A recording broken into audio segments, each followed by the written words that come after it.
Hello. Now we are going to continue with the Kepler's law.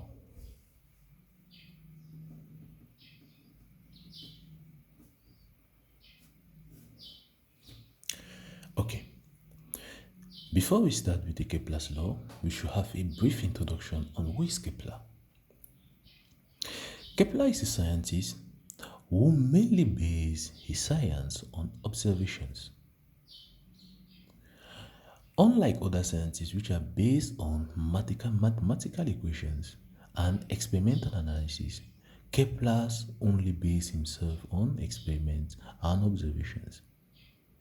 And from there, his observation of the planets, the different orientation of the planets at every time, he concluded certain laws that he found only by observation.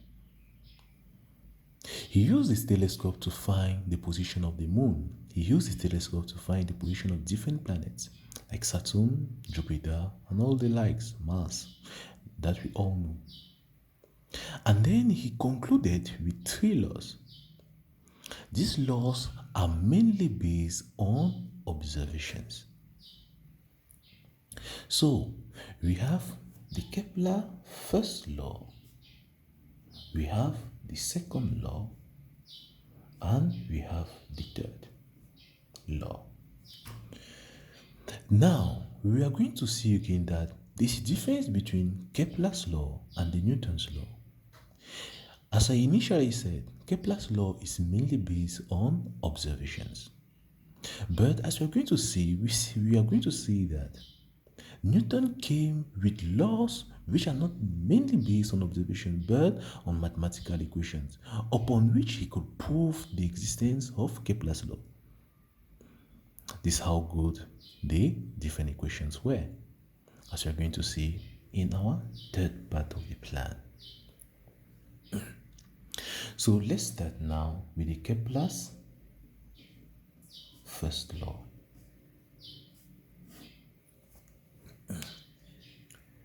The Kepler's first law is simple. It states that the planets rotate around the sun in an elliptical path with the sun at one of its foci.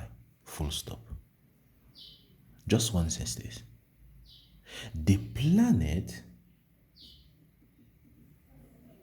rotates around the sun in an elliptical path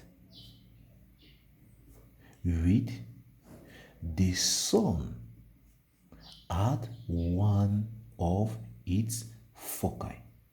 Full stop. Just one sentence. Now, how do we illustrate the Kepler's law, Kepler's first law? It's very easy. I just draw my ellipse and I realize that what? An ellipse, as we're going to see in further mathematics, ellipses have two main foci. They can have a foci at this point or a foci at this point. So we say that the sun is at one of its foci, one of the foci of the ellipse. So let's say, assume that the sun is at this position. We are going to see that the planet is rotating around the sun in an elliptical path with the sun at one of the foci. That's Kepler's first law. Now, we continue with the Kepler's second law.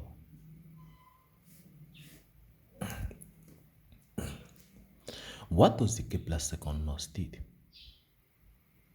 It states that the area swept between the planet and the sun at the same time t is the same at the different portion of the ellipse. The area between the planet and the sun at same time is the same at different portion of the ellipse. Now, this one looks a bit much more complicated, but it's quite easy. So let's see an illustration for it. So illustration. Okay. How do you illustrate that? Let's see that we situate our ellipse. Now we have the sun at one of the foci. This is the sun here. And the planet at another, at a portion of the ellipse. At one point in time, the planet will be here. At another point in time, the planet will be here. Quite alright. And another point in time still, the planet will be here. And another point in time still, the planet will be here. So let's say that at a certain time t, let's say equals to 3 years, the planet has moved from this position to this position. So it is going to sweep a certain area between the sun and the planet, and this area, let's say it's called the A1. Now again, let's say that the planet has swept an equal time here. Let's say t is still equals to 3 years. It's going to sweep an area between the sun and the planet, which is going to be called assumed A2. Now, from the Kepler's second law, we can see that provided that this time, let's say this is T1 and this is T2, provided that T1 is equal to T2, it implies that A1, which is the area swept at this portion, is going to be the equals to the area at this portion. A1 will be equals to A2. Now, we can also conclude from the Kepler's second law that indirectly something. And what do we conclude? We conclude that in order for the area swept between the planet and the sun to be equal at different portions of the ellipse, it implies that the velocity of the planet is going to change at the different portions of the ellipse. And that's quite true. In order for the planet to move from here to here, we say that this time will be equal to this time. But we realize that the distance here will be smaller compared to this distance here. So it implies that for it to move from here to here, the velocity will be small.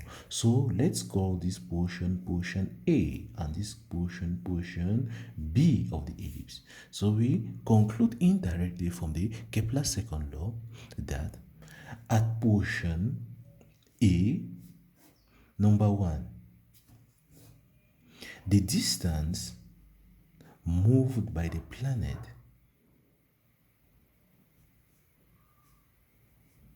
is smaller. This is the first conclusion. And the second conclusion, since the distance is smaller, it implies that the velocity, be it the angular velocity or the velocity moved, the velocity at portion A is smaller. Now let's see at portion B.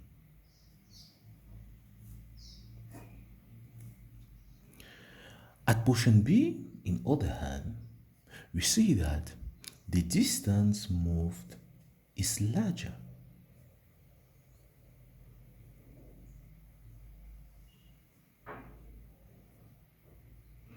And we also see that the velocity, be the angular velocity or the velocity vector, will be larger.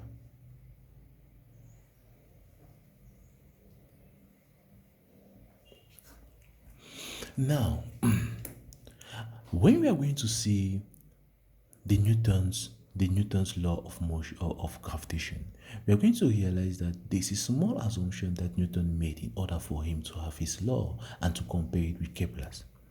We will see here that Kepler's has mainly involved his theory on ellipses, but we are going to see in Newton's law that the Newton's law are mainly based on circles, and these are two different things.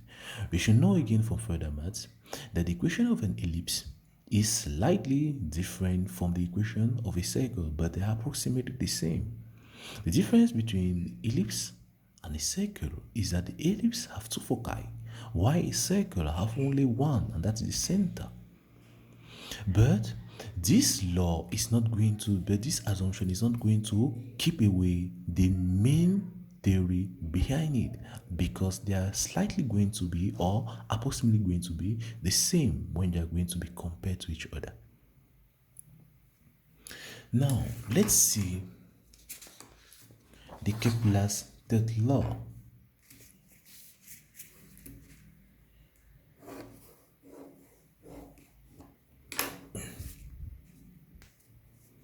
The Kepler's third law is quite easy.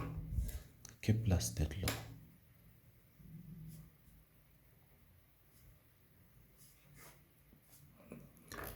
It states that the period, or first let's see, the distance between swept, the distance between the planet and the sun. Kepler's third law states that the mean distance between the sun and the planet squared is directly proportional to the period of the rotation of the planet around of the revolution of the planet around the sun. So let's state it again while writing. The mean distance between the planet and the sun squared is directly proportional to the period for the revolution of the planet around the sun cubed. It is easily written mathematically as r squared. I hope there is no error done. It's instead the mean distance, or let's state again it back. The mean distance between the planet and the sun cubed instead. Sorry for my case. Cubed. The mean distance between the